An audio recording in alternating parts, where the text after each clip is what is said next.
Welcome back to Unbiased, your favorite source of unbiased news and legal analysis. Welcome back to Unbiased Politics. Today is Monday, November 24th. Let's talk about some news.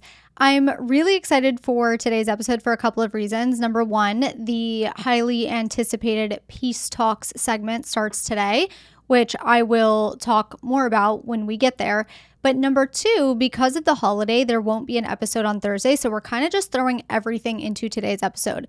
There will be a couple of stories and then we'll do quick hitters. We'll do the new Peace Talk segment, of course, and we're going to do Rumor Has It. So you'll get your Rumor Has It fix today, despite there not being an episode on Thursday. Today's episode is kind of like, it's a mix of everything. It's almost like a Thanksgiving dinner plate. You just kind of throw a bunch of things onto your plate. This is a bunch of things thrown into one episode. So without further ado, let's talk about some news. On Friday, the Supreme Court effectively allowed Texas to continue using its newest congressional map. And this is a bit of an update to Thursday's episode.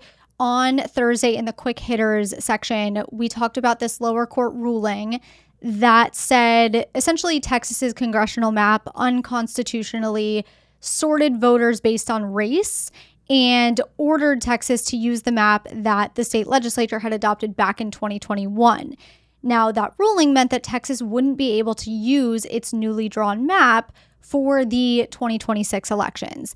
And remember, the whole point in Texas redrawing its map ahead of the 2030 census, when it's typically done, was to add up to 5 Republican seats to Congress in the 2026 midterms. So if Texas can't use this new map that they just drew, then they lose any chance at gaining those 5 Republican seats. So once the lower court blocked Texas from using its new map, Texas immediately went to the Supreme Court and said, hey, we need you guys to step in here because in the next 2 weeks, we have a deadline coming up by which these new district candidates have to file to run for these newly created districts. And if this lower ruling remains in effect and that deadline passes and therefore no new candidates are allowed to file, then our new map is effectively void for the 2026 midterms, even if this lower court ruling eventually gets overturned. Now, one thing that's important to understand in cases like this is the difference between partisan gerrymandering and racial gerrymandering. Partisan gerrymandering, which is drawing maps that benefit one particular political party, is essentially legal at the federal level, okay? So the Supreme Court ruled back in 2019 that federal courts cannot step into those kinds of disputes. So even if a map is drawn to favor Democrats or Republicans, the courts generally won't touch it. But racial gerrymandering is a completely different story. If a legislature or whatever body is drawing the district maps for a state uses race as the predominant factor in drawing districts in a way that weakens a racial group's voting power, that violates the Voting Rights Act as well as the Constitution. That is not allowed.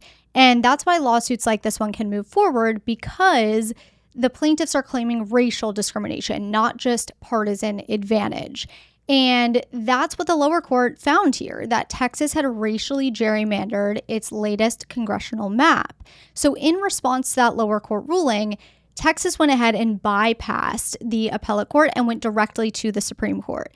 And this is allowed under Supreme Court Rule 20, which allows the Supreme Court to fast track cases when election timelines are tight. So the Texas was allowed just to go straight to the Supreme Court. And in its filing to the Supreme Court, Texas claimed that the lower court failed to assume good faith on behalf of the Texas legislature and properly disentangle race and politics as possible motives in drawing the map. So specifically, Texas said that the court disregarded that when partisanship and race correlate, a map that has been gerrymandered to achieve partisan goals can look very similar to a racially gerrymandered map, but that doesn't mean that the map was racially gerrymandered. Texas also argued that the judges should not have even issued their ruling, considering this dispute is too close to the upcoming 2026 election and just a few weeks before the candidate filing deadline occurs on December 8th. And that's based on what's often called the Purcell principle. The Purcell principle is the idea that courts should avoid making last-minute changes to election laws or maps whenever an election is quote-unquote imminent, because doing so can cause voter confusion or, disrupt election administration. So Texas is basically saying, even if our map had issues, it's too close to 2026 to order any changes now.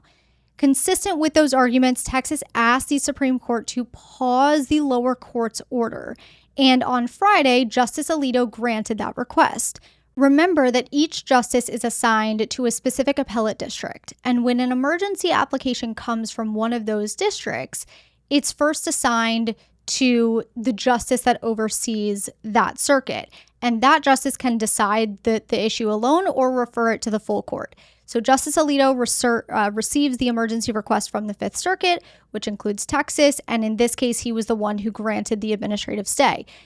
It's important to note that Alito's Friday order is not a ruling on the merits of the case, right? Instead, it just puts that lower court's order on pause to give the Supreme Court more time to make a decision on the merits of the case.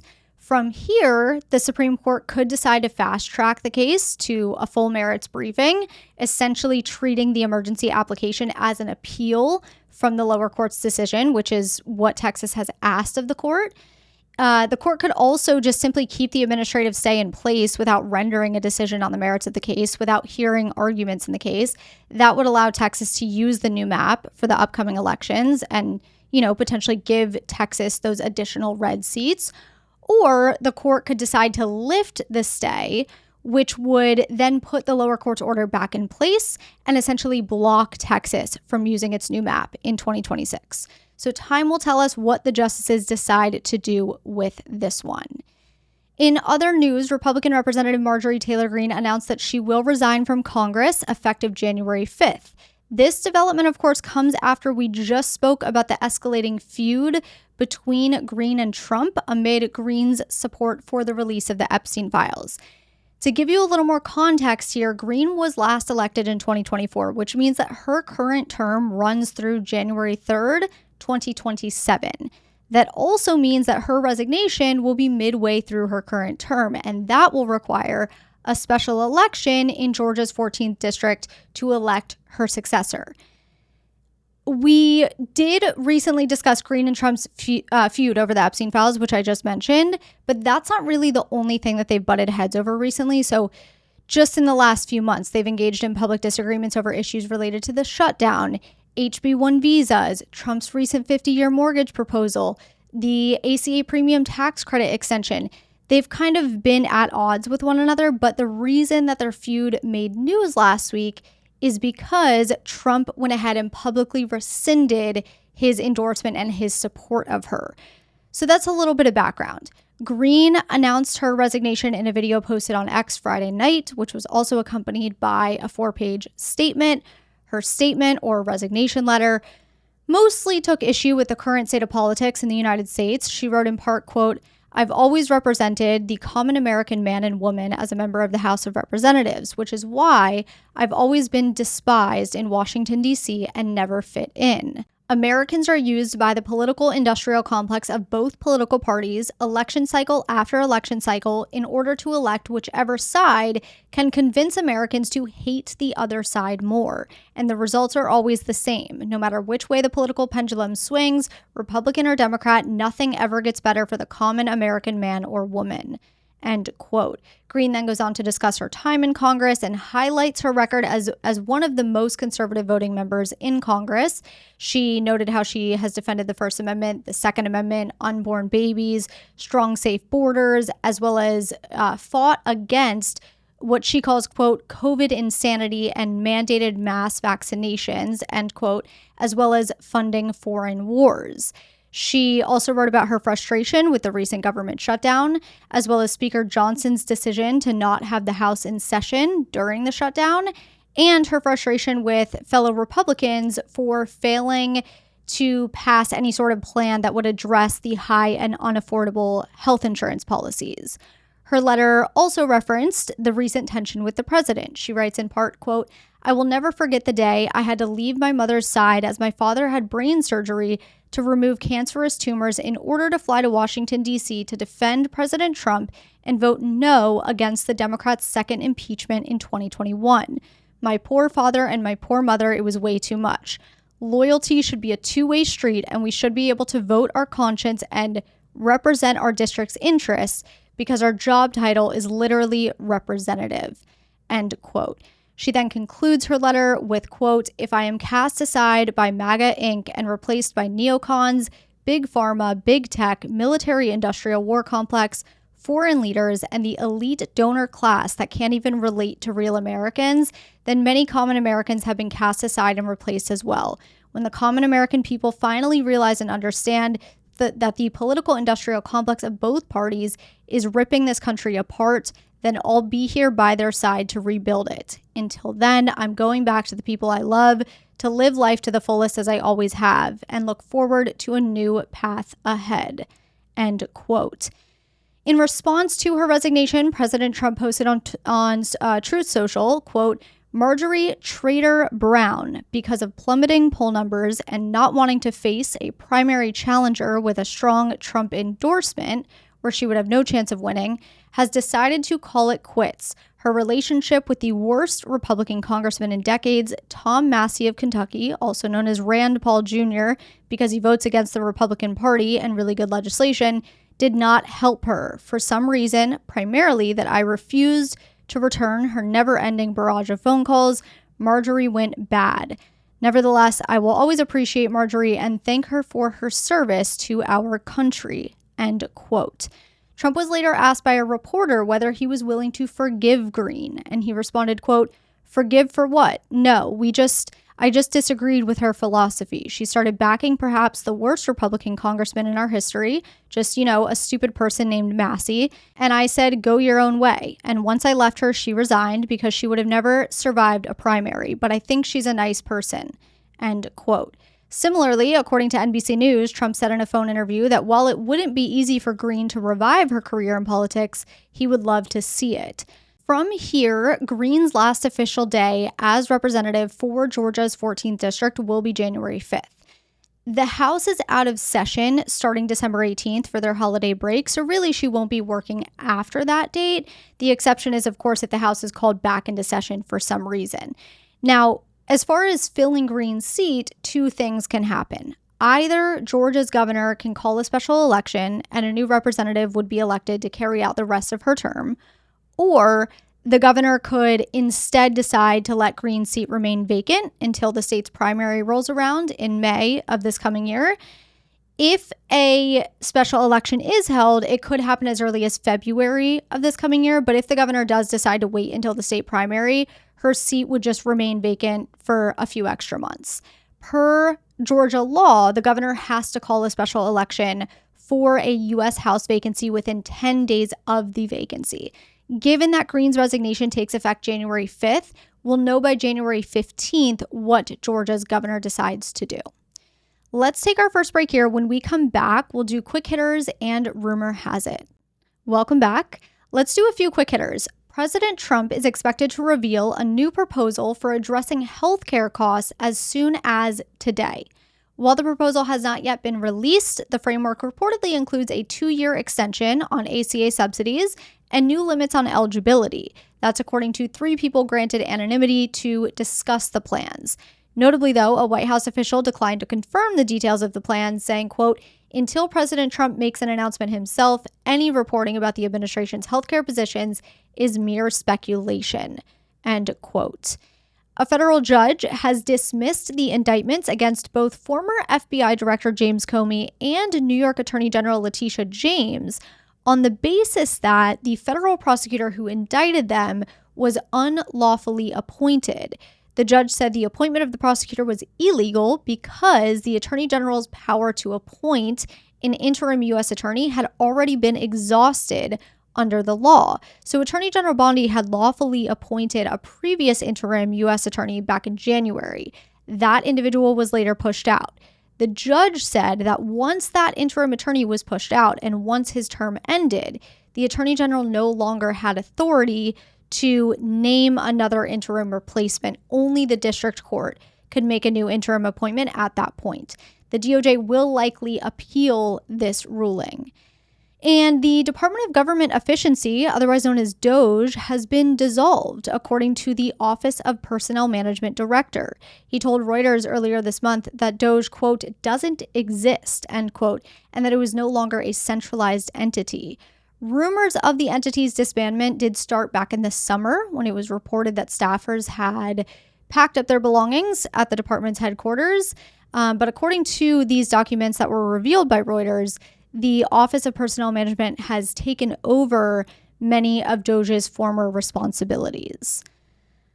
Okay, now it's time for Rumor Has It, my weekly segment where I address recent rumors submitted by all of you and either confirm them, dispel them, or add context.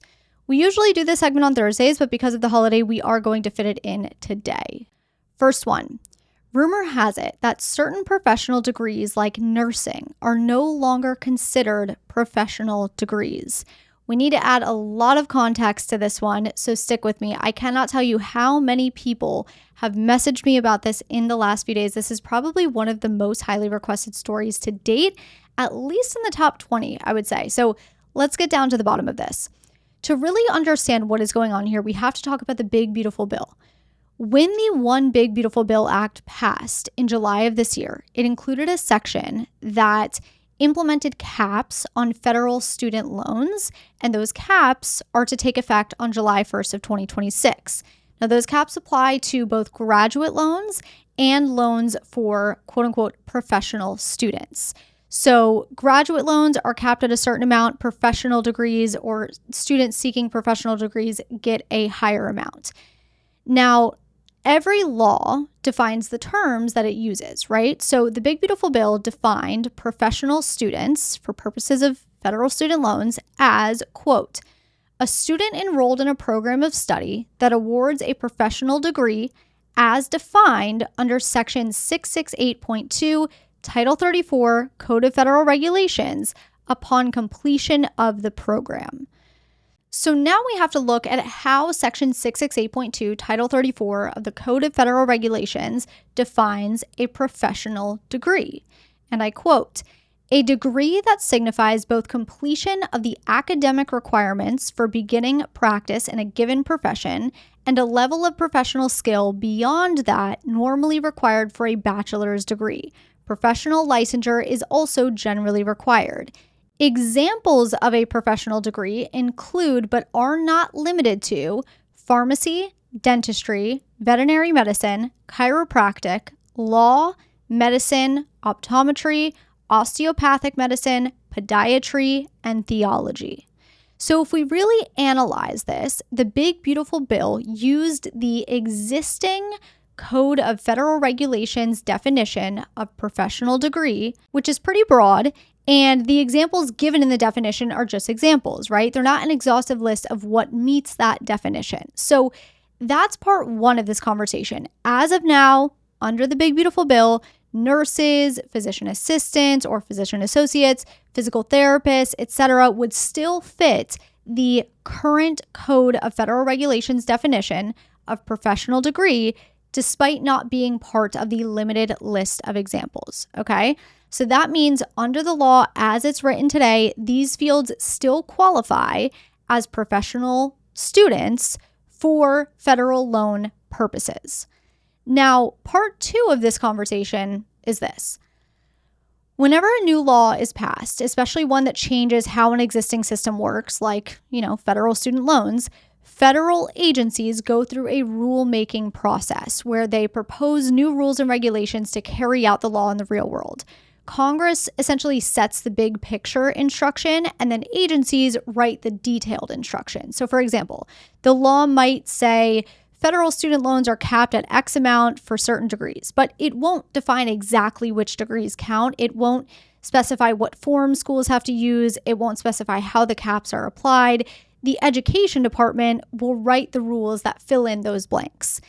In this case, the education department it went through the rulemaking process, and in doing so, it issued proposed changes to the definition of professional student under the direct loan program, which is the program through which federal student loans are made. As of now, these are just proposed changes. They have not yet been finalized. But under the proposed rule, the definition of professional degree would change to the following. A professional degree is a degree that signifies both completion of the academic requirements for beginning practice in a given profession and a level of professional skill beyond that normally required for a bachelor's degree. 2, is generally at the doctoral level, and that requires at least 6 academic years of post-secondary education coursework for completion, including at least 2 years of post-bachelorette level coursework. 3, generally requires professional licensure to begin practice. And 4, includes a 4-digit program CIP code as assigned by the institution or determined by the secretary in the same intermediate group as pharmacy, dentistry, veterinary medicine, chiropractic, law, medicine, optometry, osteopathic medicine, podiatry, theology, and clinical psychology. Now, that last part of this proposed new definition, the CIP code requirement, is where things get tricky. CIP codes, by the way, are federal classification codes that are assigned to academic fields. Under the Education Department's current proposed definition, programs like nursing, physician assistant, physician associate, physical therapy, engineering, and architecture would not be considered professional degrees because they do not share a 4-digit CIP code with any of the 11 listed fields. If this proposal is finalized as written, these degrees would be classified as graduate degrees and not professional degrees for student loan purposes. That means lower borrowing caps for students in these programs, specifically $20,500 per year instead of $50,000 per year. And again, this proposal is not final. The Department of Education is expected to finalize the rule by late spring 2026. So if you're in one of these programs, if you are enrolled in one of these programs before June 30th, 2026, you are protected under the what are called legacy rules, meaning this change will not affect you. But if you enroll in one of these programs starting July 1st, 2026, you would fall under the new caps, $20,500 annually and $100,000 aggregate instead of $50,000 annually and $200,000 aggregate. Anything above that would need to be financed through private loans. You would not be able to go through the federal government. The last thing I want to address is this claim that these degrees, nursing, physician assistant, physical therapy, etc., will no longer be treated as professional degrees at all. That claim is false.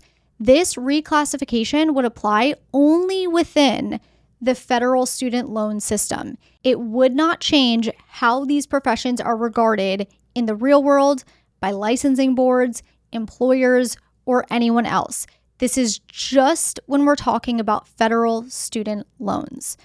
I really hope I've made that as clear as possible. You may need to go back and listen to it a second time because it was a pretty dense explanation. But my hope is that I've at least answered most of your questions about this because I know a lot of you were and are pretty worried. Okay, second and final. Rumor has it that President Trump said lawmakers should be sentenced to death over a recent video. Let's add some context here. Last week, 6 Democratic lawmakers, all of whom are either military or intelligence veterans, posted a joint video calling on active duty military and intelligence officers to keep America safe. In the video, they say, quote, "We know you are under enormous stress and pressure right now. Americans trust their military, but that trust is at risk. This administration is putting our uniformed military and intelligence community professionals against American citizens. Like us, you all swore an oath to protect and defend the Constitution. Right now, the threats to our Constitution aren't just coming from abroad, but from right here at home. Our laws are clear. You can refuse illegal orders. You must refuse illegal orders. No one has to carry out orders that violate the law or our Constitution. We know this is hard and that it's a difficult time to be a public servant, but whether you're serving in the CIA, the Army, our Navy, the Air Force, your vigilance is critical. And know that we have your back, because now more than ever, the American people need you. We need you to stand up for our laws, our Constitution, and who we are as Americans. Don't give up the ship." End quote. Shortly after that, Deputy Chief of Staff Stephen Miller reposted the video on X, and he wrote along with it, quote, "Democrat lawmakers are now openly calling for an insurrection." End quote. 2 days later, President Trump posted several Truth Social posts in reference to the video. One of these posts reads, quote, "It's called seditious behavior at the highest level. Each one of these traitors to our country should be arrested and put on trial. Their words cannot be allowed to stand. We won't have a country anymore. An example must be set." End quote. Trump then wrote a second post immediately after that, which reads, quote, "Seditious behavior, punishable by death." End quote.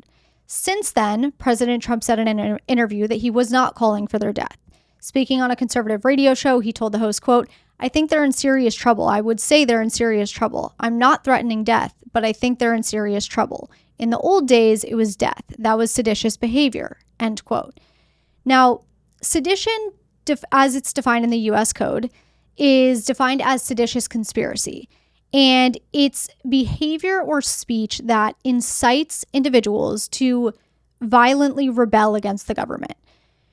Generally, seditious conspiracy is punishable by fines as well as prison time of up to 20 years. For active duty military members, though, seditious conspiracy is treated with a heightened degree of seriousness, and it is punishable by the death penalty or other punishment that, the court decides. Now, the video in question likely does not rise to the level of seditious conspiracy, considering the lawmakers are simply reminding military members and intelligence community members that the law allows them to refuse illegal orders. However, some conservatives are arguing that the video could be interpreted as encouraging military personnel to defy the commander-in-chief, the president. If a court were to rule that this video was a seditious conspiracy, and by the way, no charges have been brought at this point, this is purely a hypothetical, none of the 6 Democratic politicians featured in the video are active duty military members, and therefore they would not be subject to the death penalty. As an update to this story, the Pentagon did say today that it is investigating Senator Mark Kelly, one of the Democrats in the video, for what the Pentagon calls, quote, "serious allegations of misconduct." And Secretary of Defense Hegseth did write his own post on X that those allegations of misconduct stem from that video. So that's the latest on that. It's unclear what's going to come of that, but that's what you need to know. All right, let's take our final break here, and when we come back, we will dive into the highly anticipated Peace Talks segment. Welcome back. It is time for Peace Talks. If you're tuning in for the first time or you missed the last few episodes, this is a new segment where I give advice to anyone struggling to navigate relationships in today's polarizing political climate. I introduced this intentionally ahead of the holidays because I know how stressful family gatherings can be, and I think there's just a heightened level of stress in everyone these next couple of months. However, based on the number of submissions I have already received, I can definitely see this becoming a year-round segment, and possibly, honestly, even its own show. We will see. On one hand, as I was reading through these submissions, it does make me sad that so many people are experiencing relationship issues because of politics. But on the other hand, I genuinely hope that this segment can bring a little more understanding, patience, and peace back into our lives. I guess that's to say that I hope that this segment really makes a difference. So what I've done is I've organized all submissions into 4 buckets: family, relationships, social, and work. Family is exactly what it sounds like. Relationships covers romantic relationships. Social includes friendships or any sort of community or social situation. And then work includes anything involving colleagues or workplace dynamics. Now, today we're just going to stick to 3 family submissions simply because of the holiday this week. We got a lot of family gatherings happening this week, and I think that that's the most important topic to cover right now. But each week I will be rotating among the 4 categories. As always, the submissions are anonymous, so I'll never use your name. And if you do give me names, I will always change them. Before we dive in, I do want to be transparent about my own guiding principles because this is the lens that I'll be using as I give advice. So number one, I believe most relationships are worth trying to preserve when they can be preserved. Communication comes first, separation comes last, especially with family.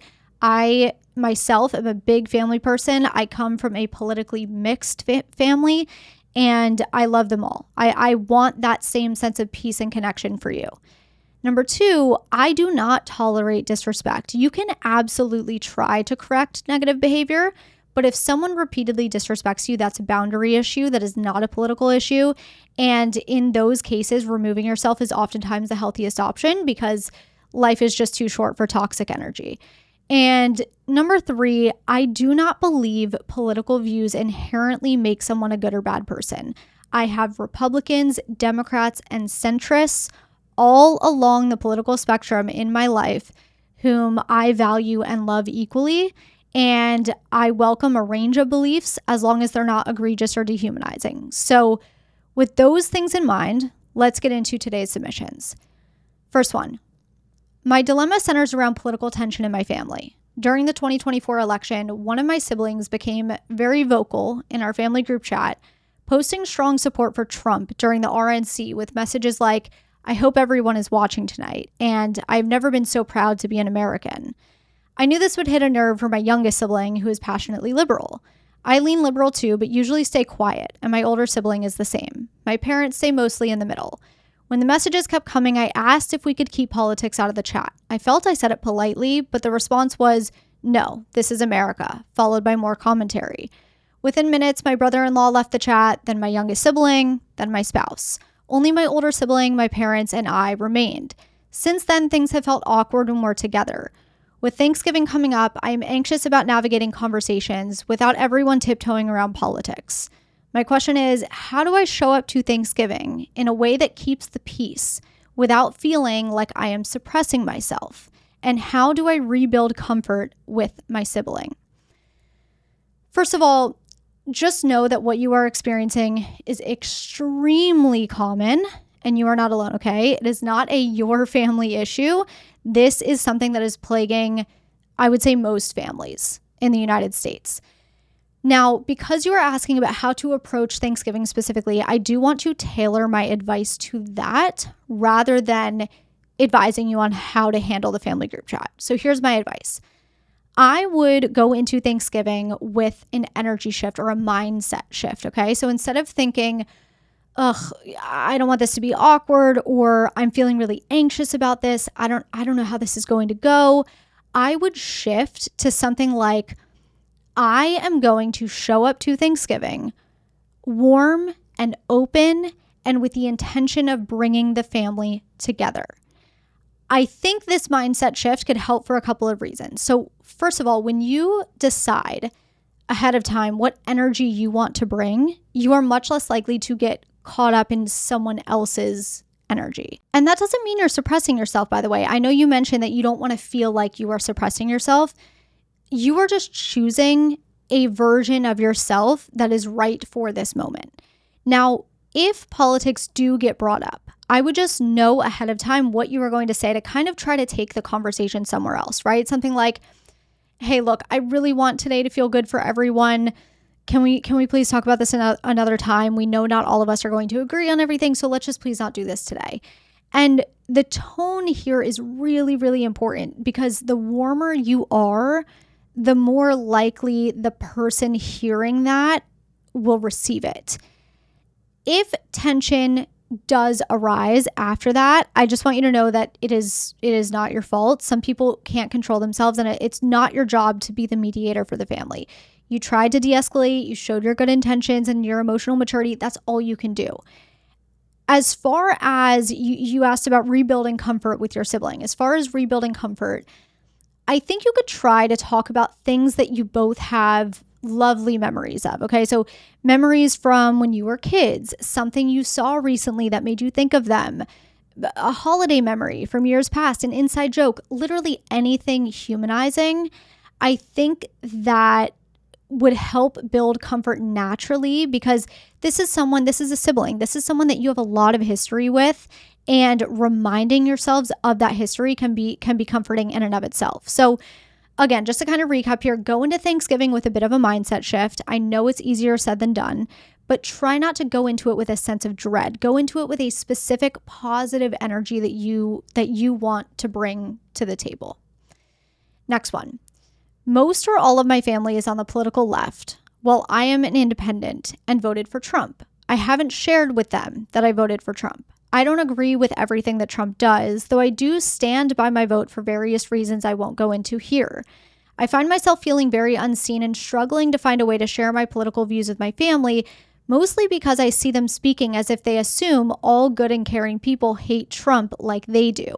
So it feels scary to contradict them and risk becoming the target of their hatred.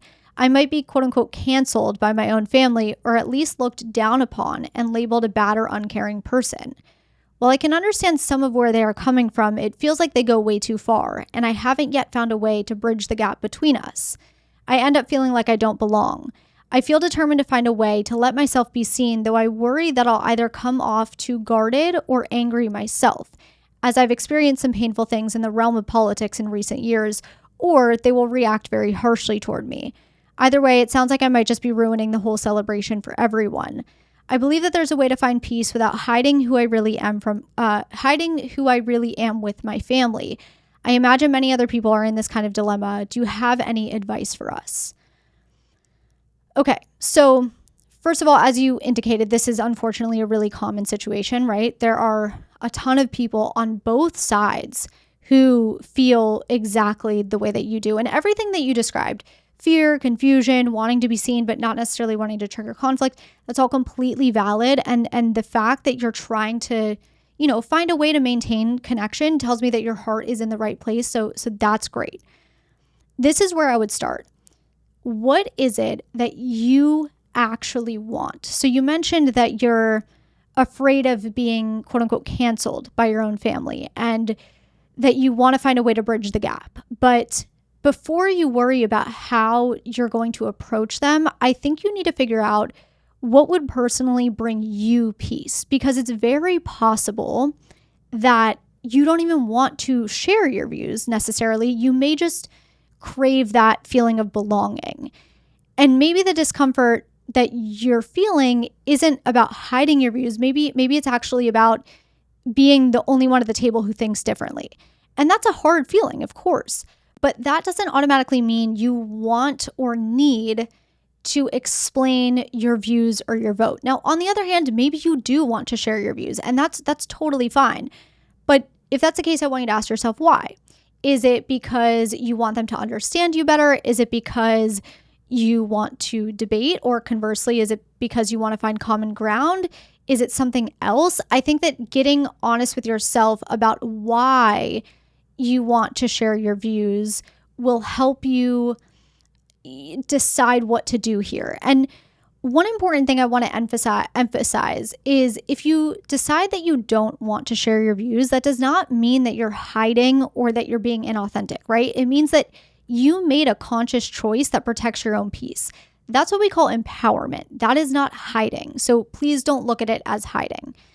If you do want to open the door a little bit and share about your views, I think there's a way to do that without explicitly saying who you voted for.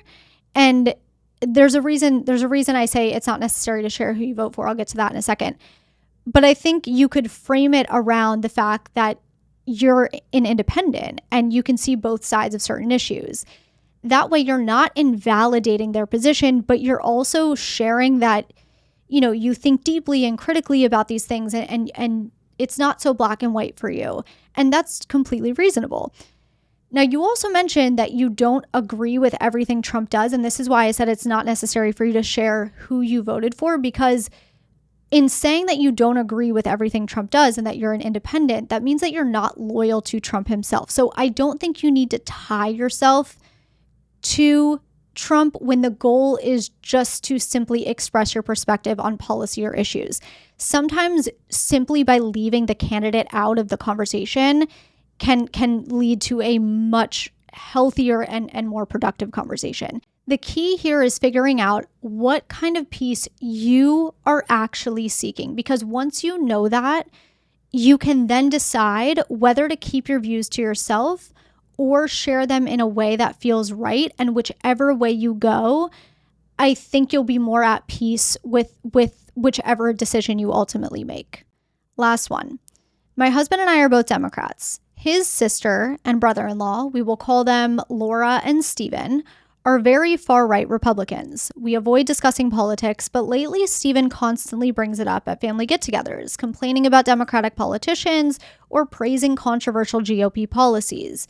He mostly brings it up at the dinner table where we can't exactly walk away, so my husband and I just sit there in silence while he goes on and on. I'm afraid to push back or give my opinion because Laura is combative, and I know she'd immediately snap back at me.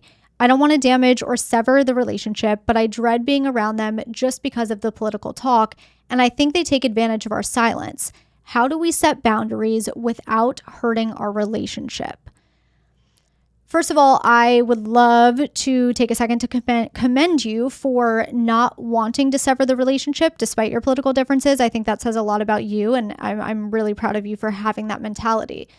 I also firmly believe in mutual respect, and I think this is a really good opportunity to see if Laura and Stephen share the same level of respect for you guys that you've shown them, although they may look at respect differently, right? Like, you guys not sharing your political views isn't necessarily a respect thing in their eyes, but I think regardless, this is a good way to see the level of respect that they have for you and your husband. With that said, I think this is something your husband needs to take on, not you, because at the end of the day, this is his immediate family, and it usually comes off better when the boundaries are being set by the person who's closest to the issue. Now, I'm assuming Laura and Stephen know where you guys stand politically, so this is what I would suggest. Before the next family gathering, your husband gives his sister a quick call, okay? It's nothing dramatic. It's just a calm, loving, quick conversation where he tells her that, while he loves and respects her deeply, he would really appreciate if the family could just keep politics off the dinner table. And he can explain that, you two feel just as passionately about certain issues as they do, just on the opposite side of things, and that you guys make an effort to not speak about those things at the dinner table, simply to keep the energy uplifting and, focused on family. And that all he's asking for in return is that same respect. I think emphasizing the love and respect part of this is really, really important.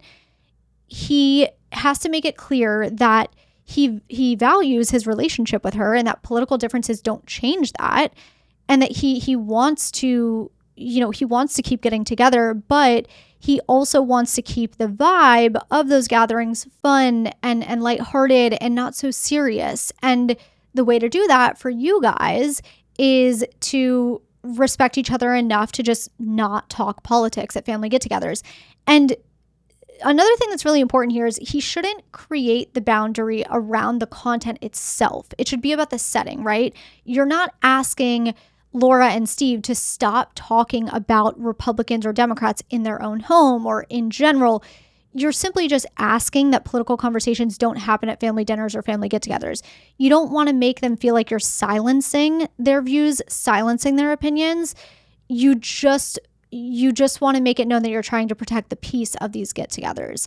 That would be my best advice for you. That's what I have for you today. If I did not get to your submission today, don't worry. I will try to get to it in another episode. There are a ton of submissions. And if you do still want to submit, you can go to unbiasednetwork.com/peace talks. I also have the link in the episode show notes. That's a really easy way to get there.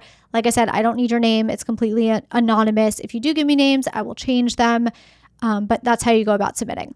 Before I sign off, I do just want to take a second as Thanksgiving approaches to let you know how much I appreciate every single one of you for many reasons. It's not just because you tune into this show and allow me to do this as my full-time job, which I'm so grateful for, but it's also because I know all of you who listen are the calm in the storm that is today's political landscape, and I'm so grateful for that. You guys want to be educated, you want to be informed, you want peace, you want nonpartisan news. And as we just saw in that advice segment, like, so many of you want to mend relationships and you still love other people, even though they have political differences. And I just really appreciate you for that. So thank you. Thank you for being you. Thank you for being here. I hope you have a wonderful Thanksgiving, and I will talk to you on Monday.